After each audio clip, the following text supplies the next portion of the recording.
Nagsimula sa isa, naubos ang 5, hanggang umabot ng 15. Pagdating ng 20, hindi na makatayo. Busog na busog, lubog na sa pagkaupo. Yan na nga ba sinasabi, hindi naman babae. So may lahi pala, no? Oo. European. Next doon. India. Number 1 ungas din niya. Ay, number 1 ungas din yung mga yan. Sabi nga nila pag nakakita ka, naligaw ka sa gubat, nakakita ka ng cobra, tsaka India, una mong patayin yung Indian. Bakit? Kasi, mas ahas yun. Mas ahas yun sa ahas. Gagawin lahat nun, mapromote lang sila. Kahit na kaibigan ka nila, kung kailangan nila ibaksak, mabaksakan nila. Ganun yung mga yan. Grabe man rider yan. Lahat ng paninira. Lahat ng pwede lang isumbong. Susumbong nila. Meron bang boss na Pinoy? Meron din. May mga boss na Pinoy na mababait. May boss talaga na ungas. Excuse me. So European tsaka Indian. Bandang baba na yung mga Pinoy. Kasi ang Pilipino naman, nakakausap mo na nilang gawain mo Kaya madali mo sila makuha. I love you. Madali mo sila makatch up. Pero yung mga ibang lahi kasi, una-una niya, may mga kanya-kanyang culture din sila na parang sa kanila ganito, sa atin hindi pa pwede. Yung mga ganun. Alam ko So yun. hindi kayo kumakaibigan ng mga Indiano? Meron din. May choice. Depende, May pero mga okay din ingat naman lang. na, Kaso lang, syempre, off limits sa ingat lang. Kasi alam mo na yung ugali nila. Hindi mo ibibigay sa kanila yung saras talaga na Pwede kang ilaglag. Alam mo kung bakit yung mga Indiano, magagamit mo rin sila magagamit mo rin yan sila pagka may amo na Indiano. Pag nakita ng amo na Indiano, ito, close to neto, tapos bata siya nung amo, ay hindi ko papahirapan ba? Kasi, magagamit mo rin sila. Isa pang katangian ng Indiano, ang galing nila magpanggap. Talaga? Oo, ang galing magpanggap niyang Saan paraan? sa trabaho. sa trabaho. Alam mo yung batang nahuli mo na gumawa ng kasalanan, tapos ang galing Explain. ang galing mag-reason out. Ganon ang style nila. Ganon yan. Sa yan, malulupit yan. Once na, kunwari, walang amo, di ba? Tatamad na mga yan. Tatamad yan. Puta, pag parating na yung amo, sila yung mabibilis Ganun ang style ng mga yan. Tayo ang gagaling ng mga yan. Sabi ko sa'yo. Yan ang style ng mga yan. Hindi katulad ng Indonesia. Hindi binibiro. Hindi, ako, prangka ako magsalita Kahit ako, Pag nandiyan yung amo, dinadagdagan ko pa yung kwento. Kanina nakaupo ka lang doon, ngayong dumating yung amo, ginaganyan ko talaga yan, yung naririnig ng amo. Wow, bravo Glenn. So, Ganun. yung amo, Amo. bravo Glenn, bravo. hindi, ganun yun. Ganun. Ganun ang pa. Nalaglag ko din yung Hindi, inaasar ko. Parang sinasabi ko na, kanina, Wow, nakatayo ka dyan Ngayon, gagalaw-galaw ka, bilis mo pa. Ganun ko yan. Wow, very fast Pero mga palag, tumasagot. Tumatawa lang. Ngiti-ngiti. Kaya. Mga duwag naman yung mga dyan. Wala, hindi marunong maipagsuntukan. Magaling sila Bunga nga. Sampal, tsaka may kasabay. Sa tubig. Tapunan ng tubig. Pag gumagano yan sila, galit na yan sa'yo. Yung duro na yan. Ay, like pa yun Pag gumana na leg niya, sumisigaw, galit na yan. Pero hanggang ganun lang sila. Hindi sila makikipag-away. Lalakihan ka ng boses siya. Ganun lang. Pero mas nainamon mo na sila, hindi naman lalaban. Wala namang sports na. May nakilala ka ba boxingerong Indiano? MMA fighter na Indiano? Wala naman Cricket ang laro ng mga yan. Kahit tampay, kain laro Cricket. Ano yung pinaka-the best na bansa na nabisita niyo? Norway sa akin. Alaska sa akin. Ikaw muna sir, ba't Norway? Norway kasi, pag sinabi mong greenery, sarap. Kahit na sabihin mong 6 months walang liwanag doon, 6 months walang dilim. Yun yung pinaka-the best sa akin kasi napaka-perfect place niya for retirement. Baka wala naman tao doon.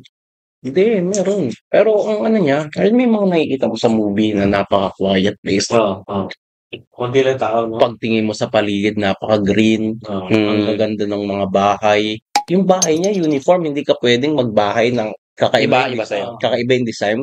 May sila, parang Standard. may standard sila na Doon ko natutunan uminom ng beer ng maligamgam Kasi malamig yung lugar. Saka ang sarap ng ang fresh ng mga, feeling ko, pag doon ako tumira, hahaba pa buhay ko. Kahit na matanda na ako. Yun yung Pero may Filipino community doon. meron din. Mga nurses. Ang yayaman ng mga nurses na. Hindi mawawala sa isang bansa ng Pilipinas. Sarap. Sarap. Pagka, Ang ano sarap! mo, gigising ka ng mahamog. Tapos maririnig mo yung mga ibon. Kung ano ng tubig. Nakakatawa. Hindi ko pinagsawaan yung Norway. Pero ayoko na kasi bumalik ng ayoko na bumalik Nung napunta mo Europe, O, pagka napuntahan ko na. Pero yung gustong-gusto kong balikan yun. Ibig ko sabihin, ayoko nang balikan yung kontrata as worker. Saan bansa? Yung bansa, oo. Alaska ako. Bakit? Ano doon parang ganun din yung style doon. Sabi niya, parang pagka gusto mo ng peaceful life, talagang doon. Doon mo na gusto mag-retire. Tsaka lahat ng first time na ko sa buhay ko doon. Alaska. First time na snow, mga yelo, di ba? So, gusto mo malamig? Hindi naman. Di ba malamig doon? Tama ba? Sobra. Malamig. Trip mo doon? Lang, nagandaan ako sa lugar. As in talagang, kasi doon ko na yung alauna ng madaling araw, tirik ang araw Alauna ng madaling araw na. Talagang ng araw kala mo alas 12 pa lang. Tapos, doon ko makakita ng talaga yung mga bundok. Talaga may mga yelo. Ilang patong yung jacket mo nun? May times na talaga sobrang lamig. May times naman na mainit din. Hindi naman totally. Tapos yung Filipino community doon, marami na. Dami na ring tao doon. Dami na ring mga Pilipino talaga rin na. Pero yung lugar, hindi pa siya ganun crowded. Especially doon sa mga, yun nga sa Salmon. Yung Salmon Place sa Ketchikan. Parang part of Alaska yun. Na tinatawag nilang Salmon Place of the World. Kasi doon lahat yung Nandun yung salmon. May creek sila doon na, alam mo yung creek river na, dito. yung river doon nila na punong-puno ng salmon. As in talaga, makikita mo. Napapanood ko lang sa yan Kasi, hindi totoo alam mo kung bakit? Hindi makapag-register si MSC ng flag nila sa Alaska. Hindi ko alam kung bakit One of the kasi ang port ng Alaska, isa sa pinakamahal. Number 1. Hindi ko sa'yo. Tsaka ngayon, never pa ako nakapunta ng Alaska. Tsaka activities ang shore excursion sa Alaska is sobrang mahal. Meron doon yung mga sasakay ka ng helicopter, dadaling ka sa pinakamataas na bundok doon. Tapos yung bababa kayo. Glacier yun. As in talagang parang crystal ice. Nandun kayo. Ganon. Tapos may mga belt, yung trap belt na packet ng bundok. Nakasakay kayo doon.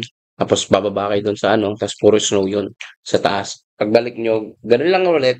Baka for vacation na lang isip mo, pero for retirement, parang, hindi, doon talaga, the best. Ganda. Baka may community naman. May mga Pilipino doon Doon nga doon nga ako nakakain ng mga dinuguan, longganisa. May part doon talaga na Tsaka, yung sinasabi ni Glenn na hindi niya alam bakit. Pero may mga, hindi, mali yung iniisip ko kasi halos lahat ng barko nyo may icebreaker walang Alaska ang MSC. Pero may icebreaker ang barko nyo. Meron yun na.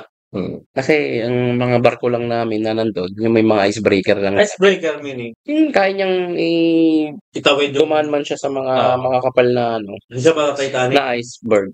Yun lang wala ang Titanic Kaya icebreaker. Kaya talagang inano rin nila. Tsaka may times talaga rin na may month na hindi ka pwedeng pumasok ng Alaska. May season kasi may season na talagang sobrang Yelo kapal ng yelo. Na talagang yung tubig talagang hindi kaya ng icebreaker. Talagang doon. Tuloy-tuloy sa yelo. Kaya may month kami na wala kaming Alaska cruise.